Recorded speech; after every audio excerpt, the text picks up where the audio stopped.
कर रहे मां बेटी को भगाया, वीडियो वायरल।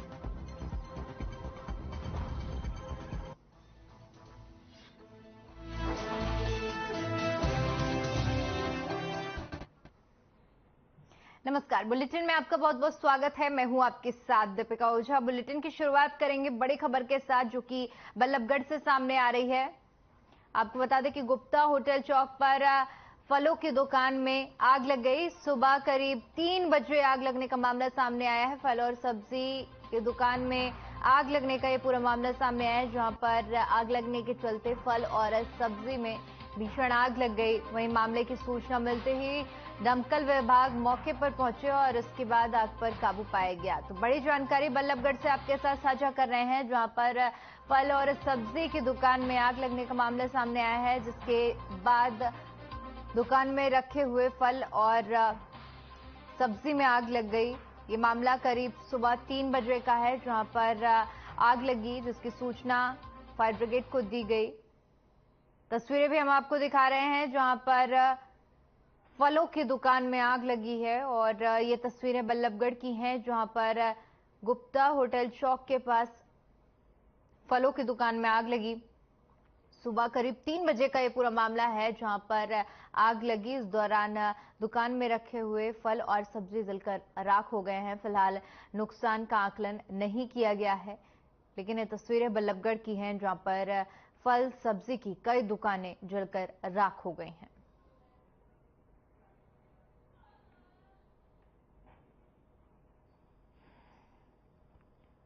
उधर हरियाणा कौशल रोजगार निगम पर पंजीकृत युवाओं को निजी क्षेत्र में रोजगार के अवसर विषय पर गुरुग्राम में आयोजित कार्यक्रम में सीएम मनोहर लाल ने कहा कि हरियाणा सरकार प्रधानमंत्री नरेंद्र मोदी की स्किल इंडिया और मेक इन इंडिया कार्यक्रम को आगे बढ़ा रही है। सीएम मनोहर लाल ने कहा कि हरियाणा में स्किल डेवलपमेंट विश्वविद्यालय खोलने का काम किया गया है। युवाओं की स्किलिंग बढ़ाने के लिए स्किल डेवलपमेंट अथॉरिटी का निर्माण किया गया है। सरकार के मुख्य सचिव इस अथॉरिटी के चेयरमैन हैं। वहीं पद्मा योजना के तहत 14,000 के करीब एमएसएमई को प्रोत्साहन दिया जाएगा। करीब 3.50 लाख युवाओं को पद्मा योजना के तहत रोजगार मिलेंगे। सीएम ने कहा कि विदेशी निवेश के लिए हरियाणा प्राथमिकता बन रहा है। प्रति व्यक्ति आय में हरियाणा बड़े राज्यों में सबसे आगे है। वहीं सीएम ने इस दौरान हरियाणा कौशल रोजगार निगम के तहत कॉर्पोरेट सेक्टर को युवाओं को नौकरी देने का अनुरोध किया।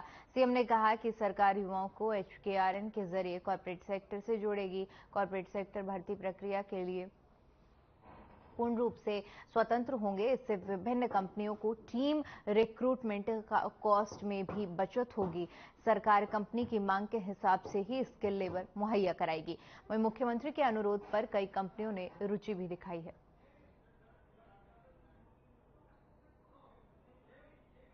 देश के प्रधानमंत्री जी ने जैसे स्किल इंडिया का एक बहुत बड़ा विजन देश के युवकों के सामने रखा था और स्किलिंग के माध्यम से उनको अपना रोजगार करने में सुविधा होगी और जहां जहां उद्योग जगत को युवाओं को रोजगार की यानी एक डिमांड जो होती है उसको भी पूरा करने में सक्षम होंगे। हमारे यहाँ हमने Shri Vishwakarma skill development university Palwal में बनाई और साथ ही हरियाणा स्किल डेवलपमेंट मिशन भी काम करता रहा है। स्किलिंग के बाद उनको रोजगार मिले, इसके लिए हमने एक नया अथॉरिटी बनाई है, हरियाणा स्किल डेवलपमेंट अथॉरिटी, और हमारे चीफ सेक्रेटरी साहब उसके चेयरमैन हैं।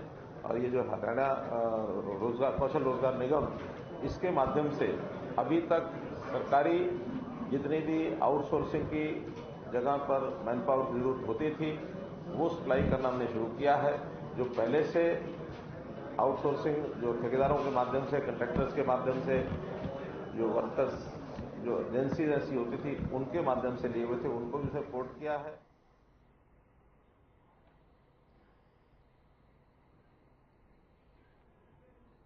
वहीं रेवाड़ी के मीरपुर स्थित इंदिरा गांधी विश्वविद्यालय में दूसरे दीक्षांत समारोह का आयोजन किया गया। कार्यक्रम में मुख्य अतिथि के तौर पर राज्यपाल बंडारू दत्तात्रेय शामिल हुए। इस कार्यक्रम में पीएचडी की 80 डिग्रियों समेत 700 डिग्रियां और 215 गोल्ड मेडल छात्र छात्राओं को दिए गए। राज्यपाल बंडारू दत्तात्रेय ने सभी बच्चों को बधाई देने के साथ साथ उनके उज्जवल भविष्य की कामना की। राज्यपाल ने कहा कि नई शिक्षा नीति देश के लिए एक गेम चेंजर साबित होगी, क्योंकि नई शिक्षा नीति में टेक्नोलॉजी के साथ साथ हमारी मातृभाषा पर ज्यादा जोर दिया गया है। उन्होंने कहा कि दुनिया टेक्नोलॉजी में आगे बढ़ रही है और भारत भी तेजी से आगे बढ़ रहा है। उन्होंने कहा कि अब नौकरी के अवसर के लिए केवल भारत नहीं बल्कि पूरी दुनिया है।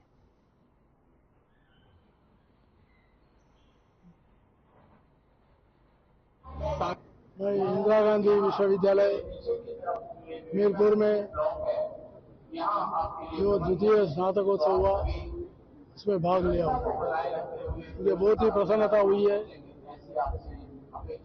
हमारी यूनिवर्सिटी बहुत ही नवाचार से और सोच से नए जितने भी जो फैकल्टी है वो फैकल्टी को आगे बढ़ाने का जो प्रयास कर रहे हैं, उसके लिए मैं यहाँ के वाइस चांसलर और उनके टीम को पहले बधाई।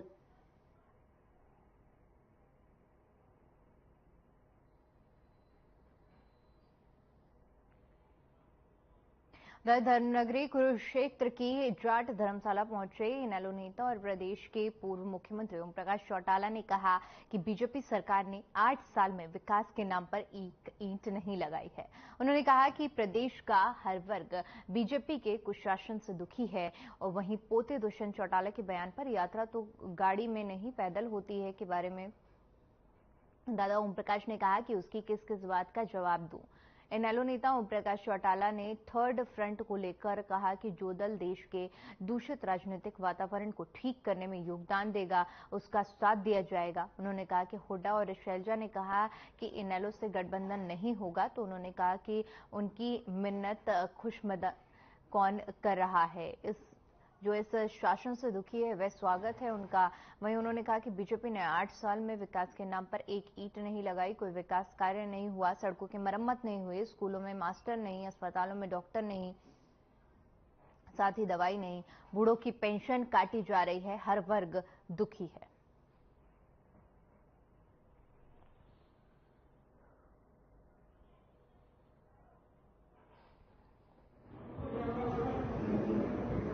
हमारा किसी से कोई विरोध नहीं, हमारे साथ मीटिंग में करना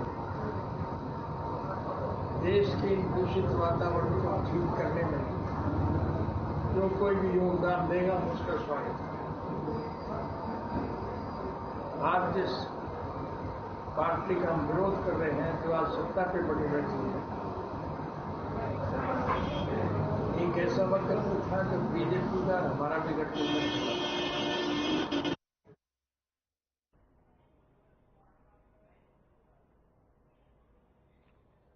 वहीं माफिया अतीक अशरफ हत्याकांड के तीनों आरोपी पुलिस की गिरफ्त में हैं और ऐसे में केंद्रीय मंत्री संजीव बालियान का बड़ा बयान सामने आया है। उन्होंने कहा है कि अपराधी को अपराधी ही रहने दो, उसे शहीद का दर्जा देना शहीदों का अपमान है। बता दें कि विधानसभा कोसली के गुड़ियानी स्थित बीजेपी युवा नेता धर्मेंद्र यादव के नेतृत्व में आयोजित एक कार्यकर्ता सम्मेलन को संगठन की मजबूती के लिए संबोधित करने पहुंचे। साथ ही साथ उन्होंने यह भी कहा कि विपक्ष में ऐसा कोई चेहरा नहीं है जो देश के यशस्वी प्रधानमंत्री नरेंद्र मोदी की जगह ले सके, क्योंकि मोदी ही एक ऐसी शख्सियत हैं जो देश दुनिया को एकता और अखंडता के एक सूत्र में पिरोने का काम कर सकते हैं।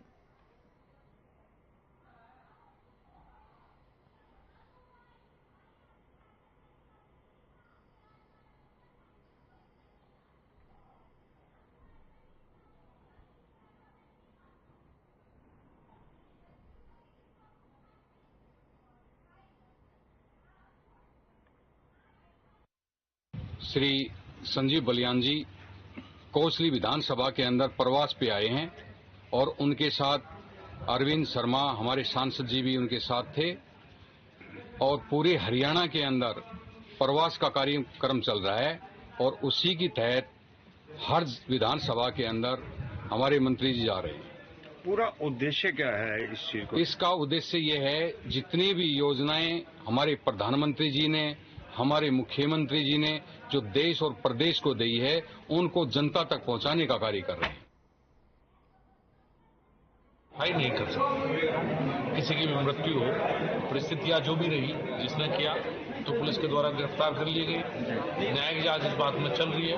कर्म किसी के कैसे भी हों, पर हिंदुस्तान में जो हमारी संस्कृति है वो ये नहीं कहती कि हम किसी की मृत्यु पर खुश हों। लेकिन शहीद के नारे लग रहे हैं उसके लिए, वो गलत बात है। 100 से ज्यादा मुकदमों में अगर कोई शहीद बताएगा तो शायद ये शहीदों का अपमान होगा।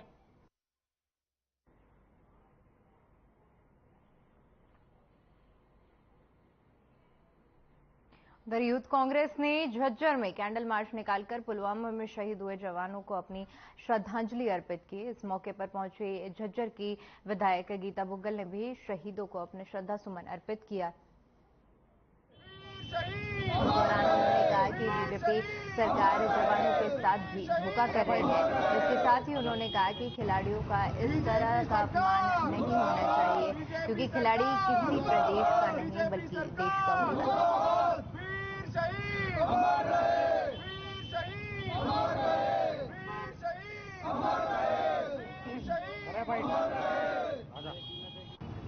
बीजेपी सरकार, बीजेपी सरकार, बीजेपी सरकार।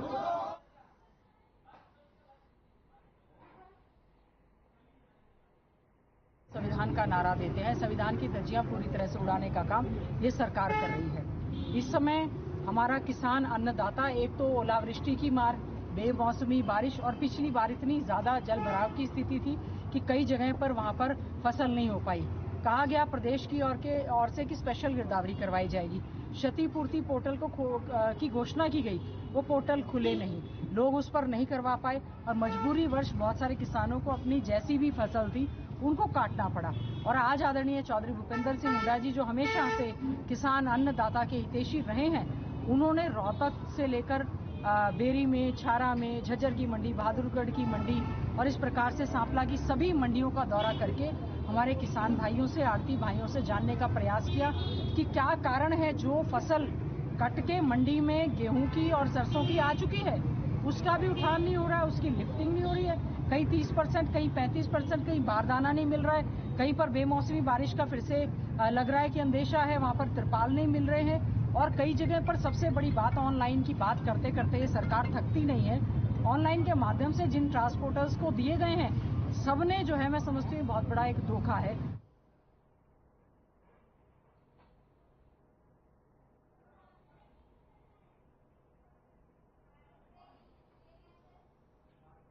चलिए फिलहाल के लिए रुकते हैं एक छोटे से ब्रेक के लिए। ब्रेक के बाद खबरों का सिलसिला लगातार जारी रहेगा।